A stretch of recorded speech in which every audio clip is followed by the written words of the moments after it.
Hi, welcome to our channel of IGNOU audiobooks. Indira Gandhi National Open University, School of Tourism and Hospitality Service Management, SOTHSM, Diploma Postgraduate Diploma Programs, Diploma in Tourism Studies, DTS, TS for Indian Culture, A Perspective for Tourism, Block-1 Introducing Indian Culture, Unit 1 Indian Culture and Heritage, The Historical Context 1.0 Objectives.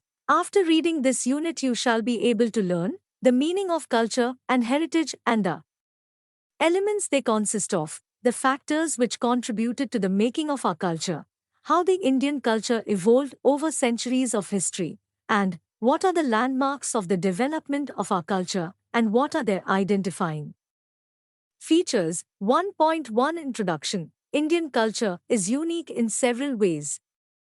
It has an uninterrupted history of evolution dating back in the past to nearly 5,000 years. During all this period, it has enriched itself by assimilating diverse kinds of influences and impacts. This has given Indian culture a certain vibrance and has saved it from a monotonous uniformity. In fact, the pulsating mosaic of this culture is most vividly displayed as you go across the length and width of India. You will simultaneously discern a spirit of unity that underlies this enormous diversity. Thus, when we talk of Indian culture, we actually speak of a rich plurality of cultural traditions and not a monolithic entity. This plurality, in some cases, is the consequence of a common origin, as in the case of the majority of Indian languages, in other cases of shared heritage, such as our music, architecture, many popular religious cults, etc., and in still others due to a common struggle against the colonial rule.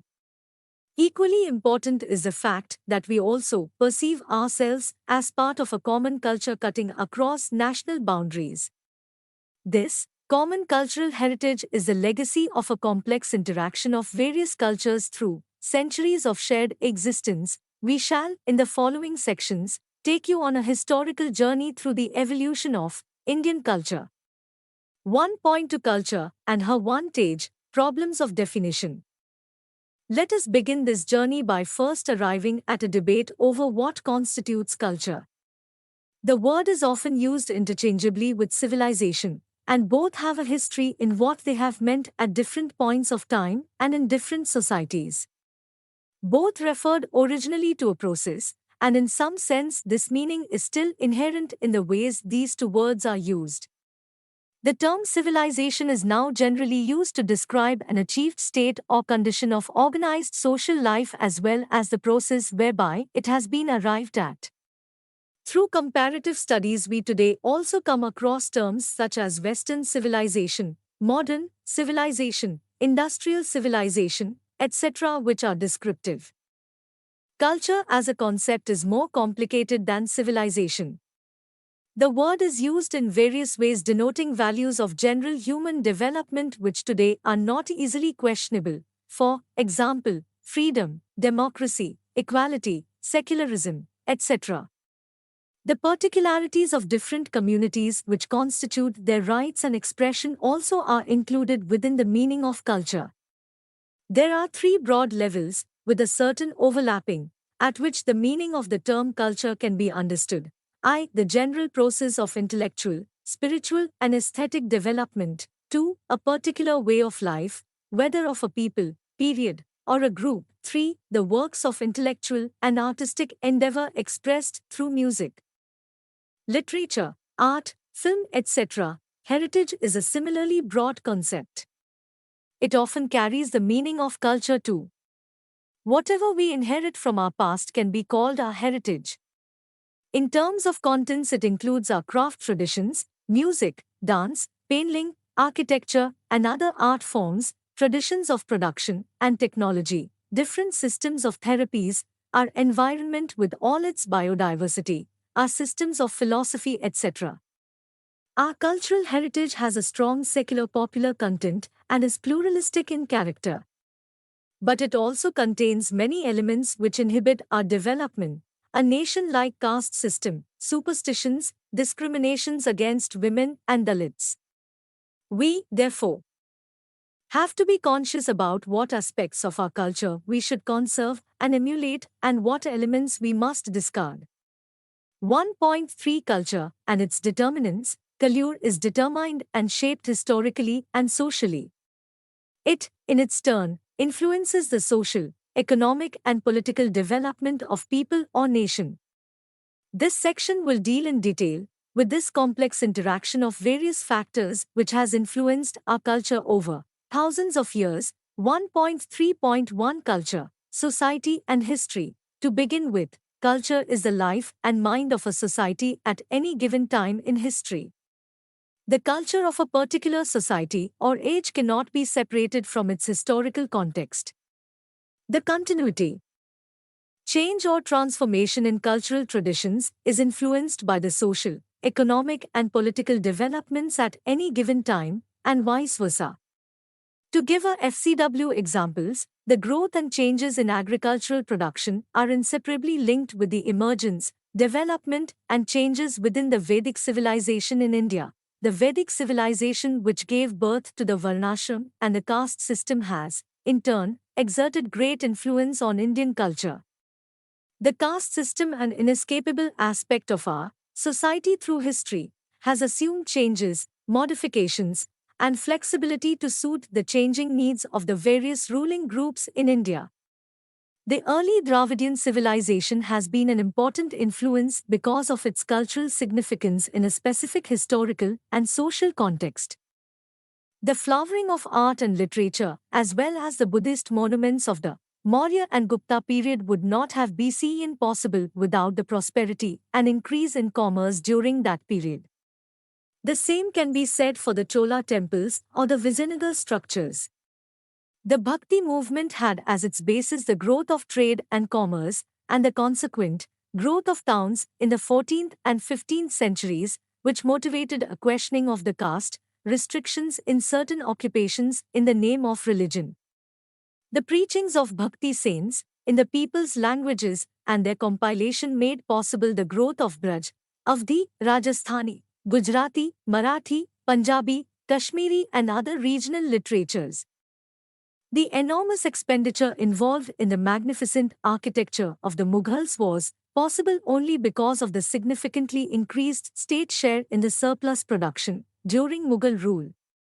Development of new musical forms and their popularization in the courts, translation of important texts of the world, as well as growth of new techniques in production were immensely helped by the court patronage generated by this increased surplus. The concepts of equality as part of anti-caste and peasant economic struggles, the movement for women's education and emancipation, a scientific temper, secularism, a democratic culture, and the culture of democracy took shape in the context of modernity that came with the development of capitalism in India as a result of the impact of British conquest.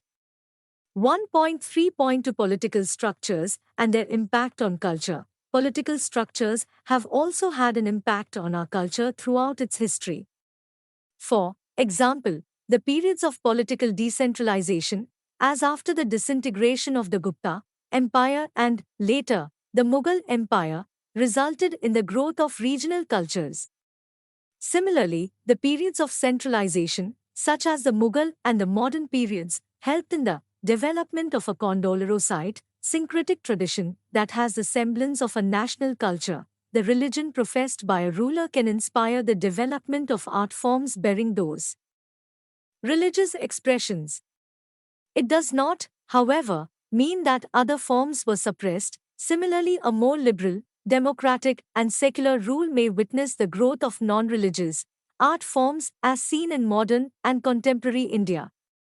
An oppressive rule can also stimulate cultural expressions of protest, as seen during the colonial rule. 1.3.3 Outside influences and culture. No society has existed in isolation or remained uninfluenced by the other societies it came in contact with.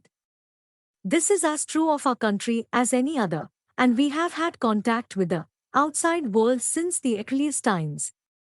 We have taken much from it and given much to it. Our entire scientific and technological heritage is a shared heritage. Repeated new influences as a result of trade contacts, conquests followed by settlements, and adoption or intermixing with the native population by different tribes and races through India's history have enriched India's culture. The Aryans brought with them forms of agricultural products, new gods and beliefs. With Turkish conquest came gunpowder, cavalry, and new techniques. Stitched cloth, domes, arches, paper, glassmaking techniques, and waterwheel are some of the elements of civilization which came from outside. Persian influences after the Mughal conquest brought into being new melodies, musical forms, musical instruments, dastan and ghazals as forms of literary expression, miniature painting, etc. The composite, syncretic culture and flowering of different regional cultures came from the interaction that shared life gave to India. It is a culture of unity in diversity. 1.3.4 Cultural awareness and history. Even cultural awareness has a connection with history. For example, a scientific temper is possible only in the context of modernity, as are secularism and an attitude of pluralism. We cannot search for an awareness and consciousness of these values in our ancient past. The past may contain many things of great importance. At the same time, however, there are many things like slavery, caste system, discrimination against Dalits and women, religious intolerance, etc., which must be seen as inimical to our development today. The past and present both must be critically examined, and then the positive things be assimilated and the negative things be discarded. In this connection, the lines of a great Sanskrit poet are, particularly APT, all that is old need not be good, all that is new need not be bad, wise men decide after a tough test, the fools tread the beaten path. 1.4 Historical evolution. In this section, we will discuss how our culture has evolved historically in various stages, starting with the Harappan civilization. From the ancient period, we go into the medieval period in search of our cultural heritage and then come to the modern and contemporary period. We have dealt with in this unit up to the early medieval period. The later medieval, modern, and the contemporary periods have been dealt with in the next unit. This is not to say that the people of the Stone Ages or Neolithic period had no culture. Many cave paintings depict such art forms that demonstrate the culture of those periods. 1.4.1 The Harappan period. The chance discovery of the Harappan civilization was made during the late 19th century. The fact that it was the ancient most civilization of India and contemporary to Mesopotamian, ancient Iraq, and Egyptian civilization, however, was determined only in the early 20th century. It was a 5,000-year-old civilization and represented an advanced level of cultural development during an epoch when iron was still not discovered and bronze was used for making tools, implements, and arms. The Harappan script has not yet been deciphered. So our knowledge about this civilization is based mainly on archaeological findings. These studies show that this civilization was mainly urban and was spread far and wide in what today are India and Pakistan. Mohenjo-daro, Harappa, Kalibangan, Lothal, etc. was some of the major cities of the period. Here was a certain unity of conception among the various cities. A Harappan city was divided into two parts, the one settled being a raised platform and meandola for the rulers, and the lower city meant for the common people. The houses were built, in some cases, of baked bricks and in other cases of mud bricks. These bricks were of standard SLZD, which showed that the brick-making was organized on a large scale.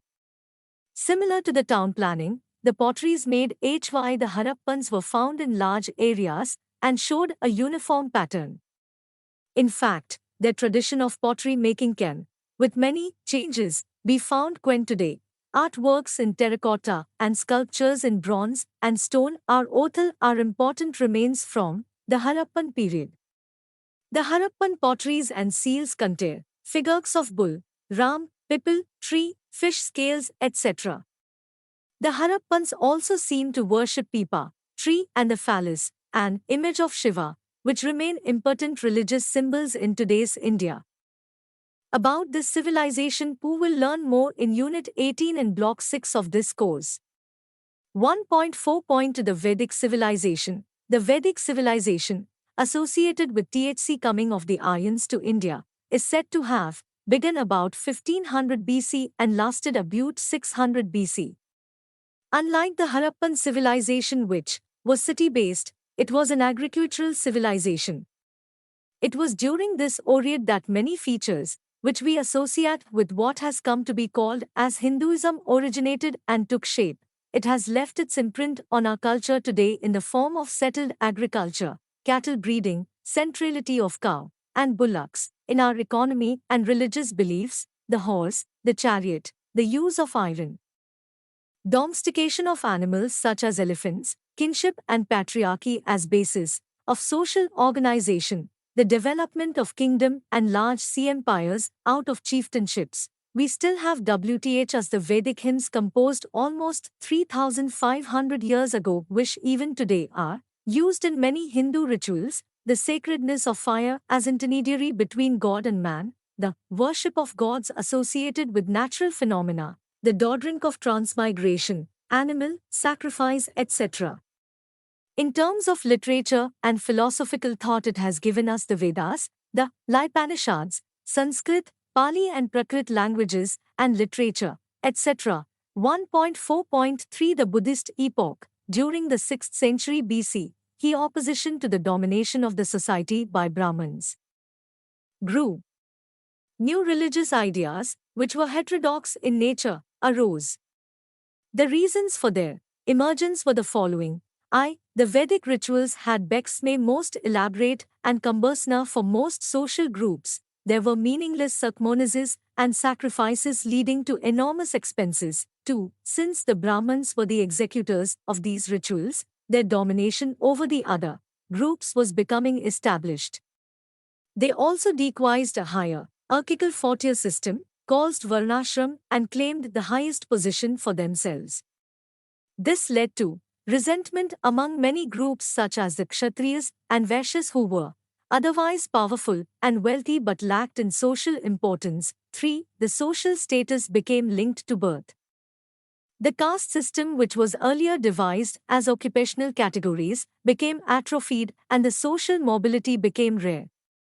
It was this discontent generated by the Brahminical domination and the rising political and economic power of the Kshatriyas and the Vaishyas that gave rise to and supported the new religious ideas. Mahavir and Gautam Buddha were the two great religious leaders of this period. By the strength of their ideas they can be said to be among the greatest in the world. The Jain and Buddha religions emerged as a result of teachings of Mahavir and Gautam Buddha respectively. While the followers of the Jain religion were mostly among the Vaishyas, Buddhism had its followers among all communities. Buddhism spread far and wide and, at one point of time, almost the whole of Asia, which represented the pinnacle of civilization, became influenced by Buddhism. In India also, Buddhism held sway for almost 1,000 years and greatly influenced Indian culture and society. Many concepts and values of this period are among our most cherished cultural heritage today. We are listing below the most important contributions of these religious ideas to our cultural tradition. Jainism and Buddhism represented a revolt against the concept of social inequality and the hierarchical Varnashram system preached by the Brahmins. These regions opened their gates to members of all castes and groups in the society. They also gave an equal status to women. 2. They opposed the rituals and sacrifices prevalent in the society. Instead, they put emphasis on karma as deciding the fate of the individuals in the next world. Non-violence, humanism, and stress on moral life were the hallmarks of these new religious orders. 3. One of the tools of the Brahminical domination was the stress on the language of the Vedas, that is, Sanskrit. The new religions put more emphasis on the popular languages like Prakrit, Pali and Ardha Magdi. Buddhist and Jain texts were written in these languages and nobody was debarred from reading or interpreting them. This paved the way for the development of the vernacular literature. This period also witnessed the rise of architecture and sculpture to new heights. The temples at Jhandial, Taxila, Nagari, Rajasthan, Besnagar, Madhya Pradesh, and Nagarjunakonda, Andhra Pradesh, are some of the structures found in excavations. The Buddhist stupas, in which the mortal remains of important personalities are to be found, are distributed in Bodh Gaya, Bihar, Sanchi and Bharhut, Madhya Pradesh, Naravati and Nagarjunakonda, Andhra Pradesh, and Taxila, in Pakistan. Cave architecture and cave paintings reached new heights, and the Mathura, Gandhara and Amravati schools of art produced figures of great beauty during this period. All these places, monuments, and figures are of great touristic interests even today, and every year thousands of pilgrims or tourists visit these sites. It was during this period that South India witnessed the rise of Satavahanas, one of the greatest Indian rulers, in the 1st century BC. They were also called the Andhra dynasty. They held sway in most of the Deccan, and on their collapse, other powers like the Cholas, Pandyas, Keralputras, etc. arose. The celebrated Sangam poetry in Tamil was collected and classified by an academy of scholars. This provides us with one of our greatest literary traditions. 1.4.4 The Gupta period. After the collapse of the Mauryan Empire in the 2nd century BC, there was no large political structure in India. The Kushanas ruled the North India and the Satavahanas in the south. Many small kingdoms ruled over large parts of India. With the emergence of the Guptas in the 4th century AD, there was again an attempt to build an all-India empire. Established by Chandragupta I in 319–20 AD, the Gupta power reached its peak during the reign of Samudragupta and Chandragupta XI. The process of decline started during the reign of Skandagupta, and by the middle of the 6th century AD it seems to have collapsed. In the beginning of the 7th century AD, Harsha tried to revive the imperial tradition, but after his death, by the mid-7th century his empire declined. The Gupta period is often described as representing the highest forms of Indian culture, so far as the literary and philosophical achievements are concerned. There is truth in this statement. The Sanskrit epics, Ramayana and Mahabharata, though composed in earlier times, are said to be collected during this period. This period also saw the resurgence of Hinduism and the initiation of the great debate between Buddhism and the Brahminical religion, Hinduism in current parlance. The codification of the Hindu social and family laws was done by Manu, Yajnavalya, Narada, Brihaspati and Katyayana. The caste system, the joint family system, and the subordinate position of the women in the family and society were formalized during this period. The Brahmins reacquired their dominant and privileged position in society. In Hinduism, the emphasis shifted from sacrifices to idol worship. The trinity of godheads, Brahma Vishnu Mahesh, became established. Devotional worship, bhakti, was encouraged. A division between Vaishnavism and Shaivism occurred. The Hindu thinkers developed a cyclic theory of time according to which the Kalpa was divided into 4 ages, Satyug, Tretayug, Dwaparyug and Kalyug, and at the end of which the universe is recreated. This period also witnessed the composition of 6 great systems of Hindu philosophy: Nyaya, Vaisheshika, Sankhya, Yoga, Mimamsa and Vedanta. Contexti the Puranas, the Hindu religious texts and historical sources, were also composed in this period. Great developments took place in the fields of Indian astronomy, astrology, and mathematics. Aryabhatta and Varahamihira were some of the great astronomers of the period. Kalidas, the greatest of the Indian literary figures, composed his poetic and dramatic works during this period. His epic poems, Kumarsambhava and Raghuvamsha, the lyrical poem Meghduta, and the great drama Shakuntala are considered among the greatest of the world literature. Later on, Shudrak, Mrichhakatika, and Banbhatta, Harsha Charita, contributed to this great literary tradition. The fables of Panchtantra were collected and scripted. Vatsyayan's Kamasutra, the world-famous text on sexual enjoyment, was also written during this period. In terms of architectural or sculptural developments, also the Gupta period was significant. In Block 5 of this course, these features have been discussed in detail. 1.4.5 The early medieval period. If we take the period from the decline of the empires of Guptas and Harsha to the early 16th century, we find the following developments in the cultural spheres. The period saw the decline of Buddhism and rise of Hinduism led by the great South Indian religious figure, Shankara, 788 to 820 AD. He was born in Kerala and developed the philosophy of Advaita, monism, which, many scholars say, assimilated many features of Buddhism.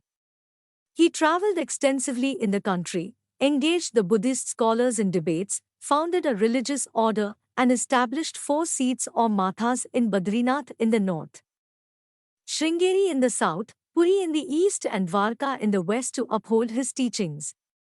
2. While Shankara upheld the orthodoxy in Hinduism, there were many streams emerging which preached a childlike devotion to God. This came to be called as Bhakti movement and had its origins in South India. The Nayanas and Alvars, considered to be the first Bhakti saints, were already spreading their movement in the 8th and 9th centuries at the same time when Shankara was evolving his monastic philosophy.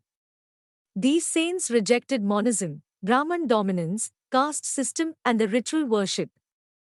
Among them were many from the non-Brahman castes, mostly peasants and traders, some even from among washermen, potters, fishermen, hunters, toddy tappers, etc. Right from its beginnings, the Bhakti movement was popular in its origins and conception. Hymns were composed in the honor of Vishnu, Shiva and later Krishna.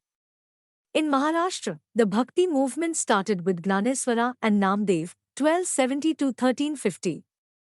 Eknath, 1533 to 99, Tukaram, 1598 to 1650, and Ramdas, 1608 to 81, carried forward this tradition and built a strong popular base for the Bhakti tradition. In Bengal, the Bhakti movement was inspired by the Vaishnavites. Jayadev, Chandidas and Chaitanya were some of the influential figures of this region. From the Chaitanya tradition developed the Baul movement with following both among the Hindus and Muslims of the region. In North India, particularly in the Hindi land, the Bhakti tradition was inspired by Ramanand. He was probably born and brought up in South India and was among the followers of Ramanuj sect. Later he travelled all over India spreading his teachings. Kabir and Raidas were famous among his disciples. Kabir Das, considered to be one of the greatest reformers and poets in the Hindi area, was born in a Muslim family of Banaras. He interacted with many saints and Sufis of his time. He was very harsh in his criticism of both the orthodox Hindu and Muslim religious practices. He believed in Nirguna Brahma and equated Ram with Rahim, Krishna with Karim and Hari with Hazrat. With him, the Bhakti movement not only transcended its caste boundaries but also the religious boundaries.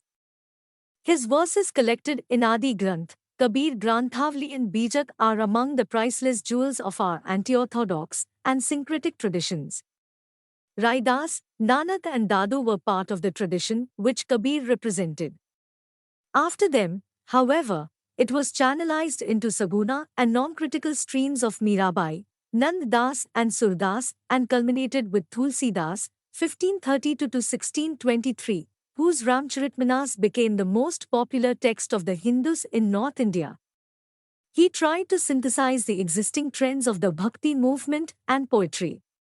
But he represented a more orthodox tradition, which was different from the anti-caste, homogenizing tradition of Kabir, Nanak and Dadu. The Bhakti movement also gave rise to important regional literary development. Tamil, Kannada, Marathi, Bengali, Odia, Maithili, Bhojpuri, Avdi and Braj were some of the Indian languages in which Bhakti literature was composed and written. These regional languages made the Bhakti movement even more popular and provided a vehicle to the saints to reach the masses. It is through them, therefore, that this great movement became ingrained in the popular memory. 3. It was during this period that India came in touch with Arabs and, through them, with Islam. Trade relations had existed since ancient times between Arabia and India. From the 7th to 8th century, Arabs had established their principality in Sindh. Since then, a vital interaction existed between the two cultures. The urban population knew both Arabic and Sanskrit. The Quran was translated into Sindhi, while the Sanskrit works on astronomy, medicine, ethics and administration were translated into Arabic. It was, however, after the victory of Muhammad of Ghur on Prithviraj in 1192 and later conquests by his generals that the Turkish rule was established in India. With headquarters in Delhi, the Turkish chieftains spread in various parts of India, and by the beginning of the 13th century managed to establish a strong central kingdom called Delhi Sultanate under the suzerainty of Qutbuddin Aibak and later Iltutmish, 1210–36. Slowly by the 14th century the Turks reached most parts of India and forced the local rulers to accept their suzerainty. They had settled in India and considered themselves as Indians. They co-opted many local Hindu chieftains in the ruling hierarchy and recruited Hihais in their armies. Theirs was as much an Indian rule as any which preceded or succeeded them. One of the great religious movements within Islam, Sufism, came to India during this period. Even before the establishment of the Delhi Sultanate, some Sufi saints had come to India. There were three chief orders, Silsila, of Sufis in India. A. Chisti, which was more popular in and around Delhi, and Western VP. B. Surwardi, which was popular in Sindh, and C. Firdausi, with followers in Bihar. Sufism, like the Bhakti movement, was the popular side of religion. The Sufis opposed the Islamic orthodoxy and kept themselves aloof from the seats of power. They respected the original Islamic doctrine of equality of all followers and criticized the ulema for not being loyal to Islam. They remained nonconformist both in relation to the state and organized religion and were sometimes persecuted for heterodoxy and heresy. Sufism and the Bhakti movement influenced each other. Both believed in spiritual guide, Guru, and in mystical union with God. The Chisti Sufis and the Nathpanthi yogis were intermixing during the Sultanate period. In fact, both Sufism and the Bhakti movement represent the popular face of religions in India. The shrines of the Sufi saints like Muinuddin Chishti in Ajmer, Nizamuddin Aulia in Delhi are revered by people of all religions. 4. It was during this period, particularly between 10th and 13th centuries, that the tradition of Hindu architecture and sculpture as witnessed in temple building reached its climax. The Kandariya Mahadev temple at Khajuraho, around 1002 AD, the Rajrajeshwara temple at Tanjore, around 1012 AD, the Udeshwara temple at Udaipur, Lingaraj temple at Bhubneshwara, around 1060 AD, Jagannath temple at Puri, 1135 AD, and the Sun temple at Konark, 1250 AD, represent the best that any civilization can have. This period also witnessed the synthesis in art forms that the Sultanate period brought about. The style of architecture that evolved is termed as Indo-Islamic and is shown in Alai Darwaza, built in 1325, at the Qutub complex, and the Zamaat Khana Masjid, built in 1325, at Nizamuddin. Similarly, in music, the popular Qawwali was introduced for the first time, Khayal was developed, ragas like Zilaf, Sazgiri, Sarparda etc. were created, and a new musical instrument sitar was developed by combining the old Indian veena and the Iranian tambura. Other important monuments from this period are Qutub Mirsar, Quwwatul Mosque, Iltutmish Tomb, Balband's Tomb, Khirki Masjid etc. in Delhi. This period was, therefore, extremely important for the development of composite cultural forms, achievement in architecture and sculpture, evolution of popular religious movements, and growth of regional literatures. 1.5 Let us sum UP. In this unit, we have discussed the various factors which had influenced our culture through thousands of years. The cultural heritage has also been examined by tracing its development through history. In this unit, we have limited ourselves from the Harappan period to the early medieval period and shown that the Indian cultural tradition has advanced by internal and external dialogues and by incorporating features from diverse religious, ethnic, and regional traditions. In the next unit, we will discuss its historical evolution from the Mughal period to the present day. Thank you. Subscribe to our channel for more updates, and we will see you with the next chapter.